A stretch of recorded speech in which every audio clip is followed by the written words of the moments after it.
ಅವತ್ತೇ ನಾನು ಈ ಜಾತಕ ನೋಡಿ ಪೂಜೆ ಮಾಡಿಸಿ ಅಂತ ಹೇಳಿದ್ದೆ. ಆದ್ರೆ ನೀವು ಬರ್ಲೂ ಇಲ್ಲ, ಪೂಜೆನೂ ಮಾಡಿಸಿಲ್ಲ ಅಮ್ಮ.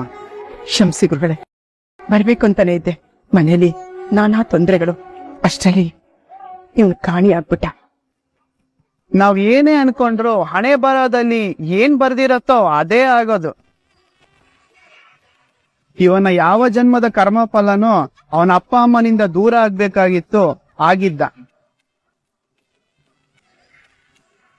ಕರ್ಮ ಕಳೆದ್ಮೇಲೆ ಮತ್ತೆ ನಿಮ್ಮ ಹತ್ರ ಬಂದು ಸೇರಿದ್ದಾನೆ, ಏನೂ ತೊಂದರೆ ಇಲ್ಲ ಅಮ್ಮ.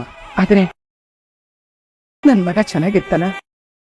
ಮೊದ್ಲಿನ ತರ ಆಗ್ತಾನ? ಎಲ್ಲಾ ಸರಿ ಹೋಗತ್ತೆ, ಆದ್ರೆ ನಾಗದೋಷ ಇದೆ.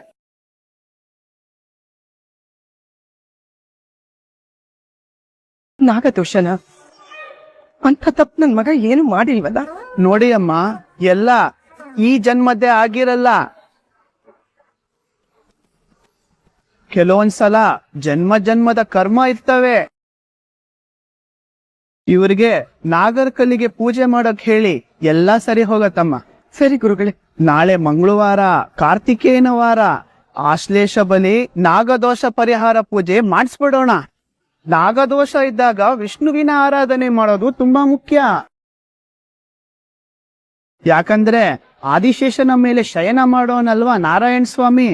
ಅವನ ಆಶೀರ್ವಾದದಿಂದ ಎಲ್ಲವೂ ಸುಖಾಂತಿ ಆಗುತ್ತೆ. ನಾಳೆ ಸಂಜೆ ಪೂಜೆ ಮಾಡ್ಸೋಣ, ನೀವೀಗ ಹೊರಡಿ ಅಮ್ಮ. ತುಂಬಾ ಉಪಕಾರ ಆಯ್ತು ನಿಮ್ಮಿಂದ.